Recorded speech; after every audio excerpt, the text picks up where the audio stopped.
Hey everyone, and welcome back to my channel, Books with Nate, and today I'm going to be giving you a review of the second book in the novels of the Malazan Empire by Ian C. Esslemont, The Return of the Crimson Guard. As I said, the second book in the series. This takes place between, I believe, book 6 and 7 of the main series. It was released in 2007 or so, I believe, and yeah, it just kind of follows some characters that we've seen from the main series, as well as expanding upon those characters and following new characters and new groups of people. This book is about political strife within the Malazan Empire as certain groups are rising up and taking hold of land that they once held but had since been conquered by the Malazan Empire. And we're seeing political infighting within the Malazan Empire as well as within these groups. There is the Malazan Old Guard who is there, who kind of takes up their own will and fight against the Malazans as well. And there's forces beyond reckoning that come to make their name known in this series because it's Malazan, because of course there's always a third player involved. It's filled with epic battles, sorcery beyond comprehension, and humor and brotherhood and lost souls that will make your heart just, flutter a little bit. Overall, I really enjoyed this book. I'm going to be doing a non-spoiler review first and then move on to spoilers later on. It won't be a super long video, but yeah, without further ado, let's get into it. So to start off, like I said before, this book takes place between 6 and 7. It is a kind of, it's a typical Malazan book where you have a bunch of POVs who you're kind of unsure as to where they're going with each other, but eventually they make their way together and kind of come to a convergence of sorts. There's gods, there's sorcerers, there's troops, there's soldiers, there's commanders, all involved in this book, who are all trying to make their a name for themselves, or not make a name for themselves really, and just try and survive. So just some background on where the setting is. It takes place on the continent of Kwantali, which had previously been sort of loose confederations of, I believe, tribes like the Seti, who we've seen before, the Wiccans, as well as the Khanis, I believe, and some other tribes and cities, essentially city-states, that kind of had warred with each other prior to the Malazans conquering them. But now they're all starting to kind of rise back up.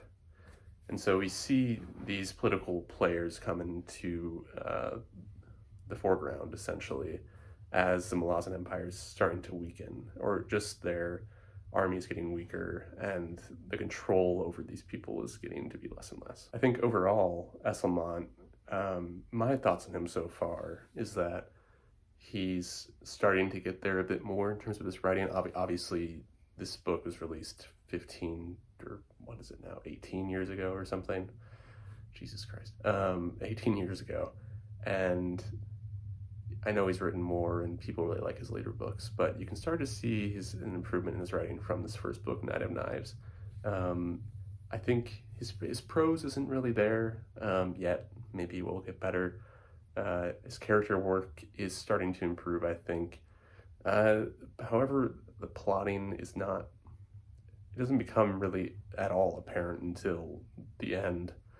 And I think he could work on that, and I'm sure he does, and eventually does. So I'm looking forward to seeing improvement in that in later books. However, I'd say the plot really doesn't reveal itself. And it's not really too much of a plot either. It's just kind of these groups of people coming together to fight each other. But there's obviously all these subplots going on, and there's the deeper lore at stake here as well. We see a lot of characters from the main series who come into the fold here in small ways or in big ways. And there's some retcon stuff that happens. So like one character who I won't name, he's described as a certain way, which I was really confused by, because in the main series he appears after when this book was published looking totally different. So there's some stuff that are just like detail issues that maybe should have been fixed in like a new revision or something like that. But in any case, yeah, there are some issues with this book. However, I think he does a really good job, like in Malazan overall, of bringing balance to who's good and who's evil. And really just kind of brings that question of like, is the Malazan Empire good or is it bad? There's good parts to it, there's bad parts to it. He doesn't give you an answer. And I think you see that in really all these characters and all of these players, that, you know, nobody's really doing objectively the right thing. I mean, there's some people who are like objectively bad. That's for sure. However, I think he does a good job of bringing that balance, like Erickson does in the main series. If you're still watching this for non-spoilers, I do just want to give some advice. So if you're wondering if you want to put this into your first read of the series, the main series that is, I wouldn't recommend putting in the novels of the Malazan Empire on your first read, just because I think it would just kind of disrupt the flow of it all, because these books so far are not as tight, or not tight, but just, you know, I think Erickson really develops throughout the main series, and I think just kind of put this in there wouldn't be great, unless if you're like super into the lore and the world building, then by all means. I mean, I think on a reread, which I'm going to do at some point, I would definitely put these in there, because it really does expound upon characters and ideas and the lore of the world as well. So, you know, not to rag on Esslemont at all, I just think it would just kind of disrupt the flow a bit. And I did that with another series, The Dark Tower, and it made me put the series down, unfortunately, just because I was trying to do too much at once versus just sticking to the main storyline. So just take that as you will. But if you're reading the main series, I just recommend to not pick these up until later on. But totally. Now just talk about spoilers for a little bit. I just want to go into my favorite characters for a second. Nate. My name is Nate. But Nate is probably my favorite character. Really attached to him. He's this guy who has the whole aura of like, I don't want to be in this situation, like with any of you, but I have to take care of you because you are my like children, essentially. He takes care of all these sappers, and he's just like, God damn it, why are you guys being such idiots? But I will do anything to protect you. And I just love that about him, because it's just kind of this like endearing love that he shows towards his soldiers, and just kind of his like, I'm not really Sergeant, like this Sergeant Jumpy thing was pretty funny. Yeah, I just really loved his character and all his moments in the book. I guess spoiler for the up until book 8, I think. Well, I guess if you read this, you know by now, but seeing Traveler or Decim Altor, that was his whole arc was kind of his aura was just very tragic in a lot of ways, and just his, you know, him being with Erica, who I really liked as well, and just seeing him be killed by what's his name, Calor, who is such a cool character, unfortunately, from the main series, but you know, him being killed by Calor, and just like he ended up fighting Skinner, who I hate to death. Fuck that guy. Yeah, I just, his whole plot line I really enjoyed, and you know, coming to Emperor Kelevand and talking to him and being like, hey man, what the hell is going, like, what's your problem? And just kind of sort of having that dialogue I really enjoyed. Just onto the Crimson Guard itself, Kyle, I didn't care for Kyle too much. He just kind of seemed like someone who was there for the ride, which is fine because it advances along the plot, but I just didn't really care to read for his stuff at all. It was cool to see that his sword was from Osric and, you know, the Father of Light or whatever, and his sort of whole interaction, he's going to all these places. He went to Jakaruku or whatever it's called, which you start to hear about in the main series a bit, but not really explore too much. And then, yeah, his time with Traveler and Eriko, as well as the talking to the Duke. I really enjoyed those kind of aspects of it, but overall I just didn't care for him much one bit, unfortunately. I'm sure I'm going to follow him some more in the next few books, but I hope I don't. Oh, and Greymane. I love seeing Greymane because I really enjoyed him in book 9, I think was the first time we see him. And yeah, I loved him as a character in book 9. It's just kind of cool to see him with the Crimson Guard, kind of just being like, yeah, I'm not going to fight these Malazans. Actually, all I'll do is just defend myself, and I'm here for like one purpose only, to kill Skinner.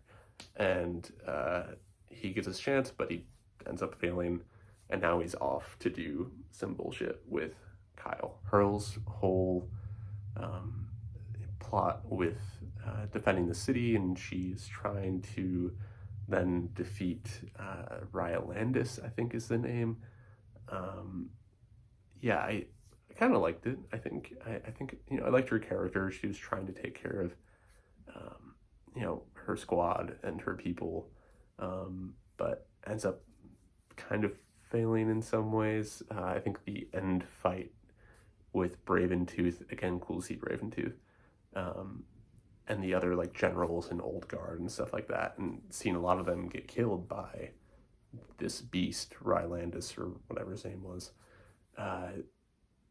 It just reminded me of the lament that Fiddler plays in book 6 when Braventooth dies, because he's there with Fiddler and Braventooth, and they're together, and Fiddler's playing the Bridge Burners lament, I think, or something. And I just really, reminding myself of that scene just made me appreciate and also just get more sad over Braventooth dying, because there's all this history to all of them that just makes it all a bit more tragic in a lot of ways.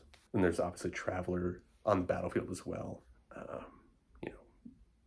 just lamenting over a soldier's death. So just kind of bringing that all together there at the end was just very whole in a lot of ways. And finally, just the battle, or not finally, but the battle itself, that was pretty crazy and intense. Just all these things happening all at once. It was just pretty wild and very Malazan-like. I really enjoyed all the troop movements and the fighting scenes and stuff like that. That was just all, I think, pretty well done. And then obviously Ho and those guys coming through the rent, and just Crimson Guard and the Empire were like, all right, we're going to stop fighting because we got to deal with this.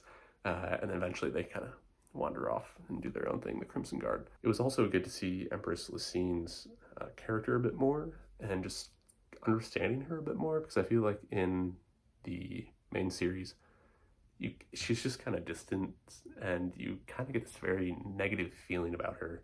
And I wouldn't say that necessarily disappears in this book, but you get a more well-rounded picture of her and her motives and who she is. And yeah, she dies at the end, I believe, unless if I read something where it was hinting at that she's still alive.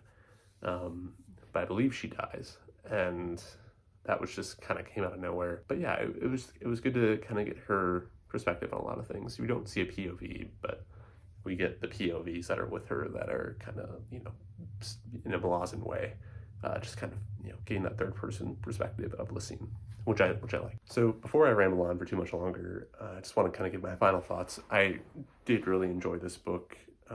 It was not my favorite.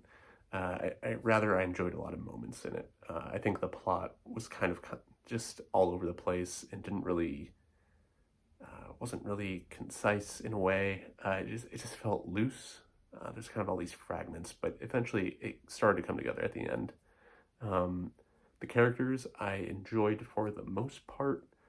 However, some I didn't particularly care for. It probably took me like a third of the way through to kind of really start to get into it a bit more. And like I said before, would I recommend this if you're on your first read of the series? No. But definitely put it in if you want, because I think it provides a lot more depth to the world and just a bit more world building that I think is really interesting. So overall, I enjoyed the book. It is not my favorite Malazan book by any means. It's definitely down. However, it's a Malazan book, and I like the world, and I like the world building, and I think Esslemont is a very accessible, a bit more accessible of a writer than Erickson. I think he can really just kind of put things simply sometimes, which is good, instead of kind of getting lost in the prose. So I would recommend him for a bit more accessibility, I guess, if you're looking for something that's a bit more straightforward in some ways. Yeah, overall, though, I enjoyed it. Parts of it I didn't like. I don't want to ramble on for too much longer. So please leave a comment down below if you've read this and what your thoughts are on the book and just the series overall. Please subscribe if you want, and I will talk to you soon.